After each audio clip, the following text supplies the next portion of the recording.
নমস্কাৰ এই মুহূৰ্তত জনাইছো এটা গুৰুত্বপূৰ্ণ খবৰ কিয়নো সত্যৰঞ্জন বৰাক লৈ এবাৰ হৰব হৈ পৰিছে এআইডিএফৰ বিধায়ক আমিনুল ইছলাম আৰু আমিনুল ইছলামে তাৎপৰ্যপূৰ্ণ মন্তব্য কৰি কৈছে যে ভাৰতীয় জনতা পাৰ্টিৰ নেতৃত্বাধীন চৰকাৰখনে সত্যৰঞ্জন বৰাক সাম্প্ৰদায়িক বিষবাষ্প বিয়পাবলৈ স্পন্সৰ কৰিছে। এই মুহূৰ্তত সেই ডাঙৰ খবৰটো আমি আপোনালোকক জনাই আছো। বিজেপিয়ে স্পন্সৰ কৰিছে সত্যৰঞ্জন বৰাক। এই মন্তব্য কৰা হৈছে আমিনুল ইছলামে।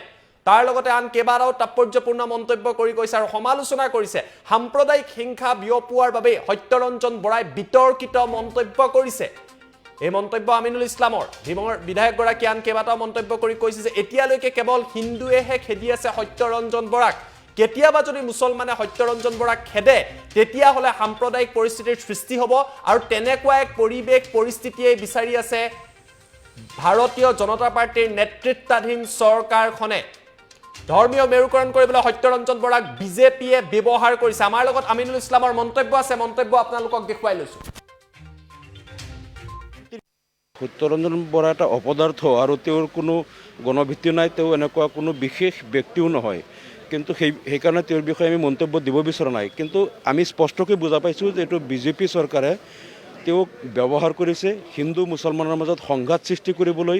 তেওঁক ইছলাম ধৰ্মৰ ওপৰত আক্ৰমণাত্মক কথা কৈ গোটেই অসমত ঘূৰি ফুৰিছে। তেওঁৰ গাড়ীৰ খৰচ অহা যোৱা তেওঁক সকলো টকা বিজেপি চৰকাৰে দি আছে আৰু তেওঁ যাতে এনেধৰণৰ মন্তব্য কৰি ক'ৰবাত যদি তেওঁ পহুখে দেখাইছে, ক'ৰবাত আক্ৰমণৰ বলি হৈছে, তাৰ পিছতো নিৰ্লজ্জৰ দৰে তেওঁ নতুন নতুন ঠাইলৈ গৈ এনেধৰণৰ অপপ্ৰচাৰ চলাই আছে।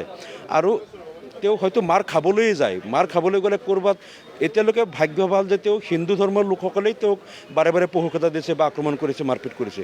ক'ৰবাত যদি ইছলাম ধৰ্মৰ কোনো লোকে তেওঁক ওপৰত হাত দিয়ে তেনেহ'লে এইটোক লৈ এটা কমিউনেল এটা সাম্প্ৰদায়িক বাতাবৰণ সৃষ্টি কৰিব আৰু এই সাম্প্ৰদায়িক বাতাবৰণৰ জৰিয়তে তেওঁলোকে ধৰ্মীয় মেৰুকৰণ কৰি ভোট বেংক সৃষ্টি কৰি পুনৰ নিৰ্বাচনত জয়লাভ কৰাৰ কাৰণে আচলতে তেওঁক ইউজ কৰিছে। এই কথাটো আমি বুজি পাইছোঁ।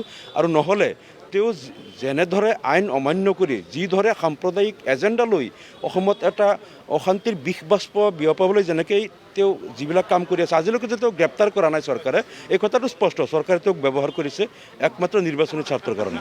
এইটো কেৱল নগাঁৱতেই নহয়, ইয়াৰ আগতে শিৱসাগৰত দুবাৰ, ৰঙিয়াত, নলবাৰীত, অসমৰ বহু ঠাইত তেওঁক পহুখেদা দিছে। আৰু কথাটো হ'ল যে এই যে তেওঁক গ্ৰেপ্তাৰ কৰা হোৱা নাই আৰু তেওঁ ইমান বিষাক্ত কথাবিলাক কয় যে এই কথাবিলাক শুনিলে যিকোনো মানুহৰ খং বা মানুহৰ আৱেগত যেতিয়া তেওঁ আঘাত কৰে তেতিয়া সেই লোকসকল নিঃসন্দেহে মানুহ উত্তেজিত হৈ পৰিব। উত্তেজিত হ'ব পৰাকেই বিষাক্ত কথাবিলাক তেওঁ কয়।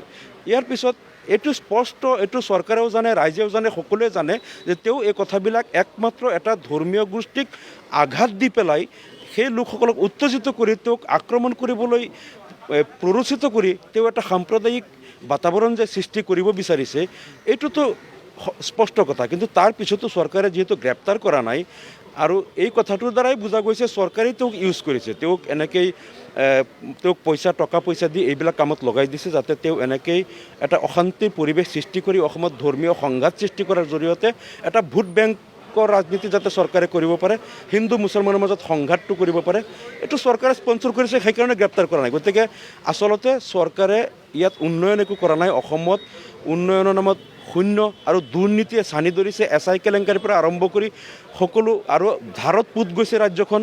চৰকাৰে কি লৈ আগন্তুক নিৰ্বাচনত ৰাইজৰ ওচৰত যাব, চৰকাৰৰ ওচৰত কোনো ইছ্যু নাই কাৰণেই এই সত্যৰঞ্জনৰ নিচিনা কিছুমান অপদাৰ্থক মেলি দি তেওঁলোকে ধৰ্মীয় মেৰু বিভাজনৰ জৰিয়তে পুনৰ নিৰ্বাচনী বৈতৰণি পাৰ হ'ব বিচাৰিছে।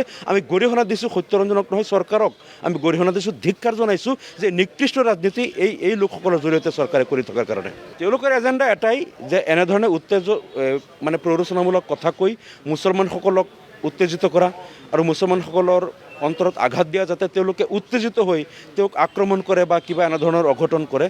তাৰ ফলত সেই ইছ্যুটোক ভিত্তি কৰি লৈ তেওঁলোকে গোটেই অসমত মুছলিম বিৰোধী এটা ঢৌ সৃষ্টি কৰিব আৰু হিন্দুসকলৰ মনত মুছলিম বিদ্বেষীৰ ঢেউটো এটা সৃষ্টি কৰি তেওঁলোকে হিন্দু ভোট ঐক্যবদ্ধ কৰি তেওঁলোকে যাতে সেই ভোট লাভ কৰি নিৰ্বাচনত জয়লাভ কৰিব পাৰে, এইটোৱে তেওঁলোকৰ একমাত্ৰ এজেণ্ডা। ইয়াৰ বাহিৰে আৰু কোনো এজেণ্ডা নাই। শিলাদিত্যদেৱে আগতে কৰিছিল আৰু তেওঁ ভাবিছিল এনেধৰণৰ মন্তব্যৰে তেওঁ RSSৰ লোকসকলক সন্তুষ্ট কৰিব আৰু সন্তুষ্ট কৰি তেওঁ অহা নিৰ্বাচন তেওঁ মন্ত্ৰিত্ব পাব বা ডাঙৰ নেতা হৈ যাব পাৰিব। কিন্তু দেখা গ'ল যে তেওঁ নিজৰ সমষ্টিতেই বেলেগ আৰু কোনোবা দাবীদাৰ ওলাই গ'ল আৰু এতিয়া তেওঁ আগন্তুক দিনত টিকেট নাপাব খাটাং অন্য কোনোবাই টিকেট লৈ যাব। তাৰপিছত শিলাদিত্যই ভাবিলে যে মই এনেকৈ মুছলিম বিৰোধী আক্ৰমণাত্মক ভংগীৰে RSSক সন্তুষ্ট কৰি মই ডাঙৰ নেতা হ'ব বিচাৰিছিলোঁ, তাৰপিছত যদি মই টিকেটেই নাপাওঁ, বেলেগ কোনোবা ইয়াত প্ৰক্ষেপ কৰিলে পাৰ্টীয়ে, গতিকে মই আৰু এইবিলাক কৰি লাভ কি? হিন্দু মুছলমানৰ সংঘাত সৃষ্টি কৰি মই যদি বিধায়কে হ'ব নোৱাৰোঁ, মন্ত্ৰী ক'ৰ পৰা হ'ম? সেইকাৰণে তেতিয়া তেওঁ বাদ দিলে। এতিয়া আকৌ এই সত্যৰঞ্জন কিছুমান অপদাৰ্থ আহি পেলাই ভাবিছে এই ইছ্যুটো লৈ তেওঁলোকে এটা ধৰ্মীয় মেৰু বিভাজন কৰি তেওঁ টিকেট আনি পেলাই তেওঁ যদি বিধায়ক হ'ব পাৰে, মন্ত্ৰী হ'ব পাৰে, এনেধৰণৰ এটা কাম তেওঁ কৰি আছে। কিন্তু এইবিলাকৰ দ্বাৰা অসমত আৰু তেওঁলোকে ভোট নাপায়। অসমবাসীয়ে এতিয়া আৰু বুৰ্বক হৈ থকা নাই, তেওঁলোকৰ নিকৃষ্ট ৰাজনীতিবিলাক বুজি পাইছে। অহা 2021 নিৰ্বাচনত কিন্তু অসমবাসীয়ে তাত কিন্তু কিমান উন্নয়ন হ'ল, উন্নয়নৰ হিচাপ বিচাৰিব। আৰু অসমত জাতি মাটি ভেটিৰ প্ৰতিশ্ৰুতিৰে চৰকাৰ কৰাৰ পিছত চৰকাৰে প্ৰতিশ্ৰুতি কিমান ৰক্ষা কৰিলে সেইবিলাকৰ হিচাপ কিন্তু ৰাইজে বিচাৰিব। হিন্দু মুছলমানৰ সংঘাতৰ জৰিয়তে অসমত তেওঁলোকে পুনৰ ক্ষমতা নাপায়, এই কথাটো খাটাং। এইবিলাকে অসমত কোনো নিৰ্বাচনত কাম নকৰে, কাৰণ অসমীয়া মানুহে এতিয়া ধৰ্মীয় আৱেগেৰে, ধৰ্মীয় হিংসা বিদ্বেষ ঘৃণাৰ জৰিয়তে তেওঁলোকে নিৰ্বাচনত তেওঁলোকে ভোট নিদিয়ে। তেওঁলোকে একমাত্ৰ উন্নয়ন বিচাৰিব আৰু চৰকাৰে 2016 যিবিলাক প্ৰতিশ্ৰুতি দি ক্ষমতাত আহিছিল সেইবিলাকৰ হিচাপ বিচাৰিব। এইবিলাক সত্যৰঞ্জনৰ নিচিনা এইবিলাক ধৰ্মীয় মেৰু বিভাজনৰ জৰিয়তে, হিন্দু মুছলমানৰ সংঘাতৰ জৰিয়তে ভোট বিভাজন অসমত আৰু কৰিব নোৱাৰে।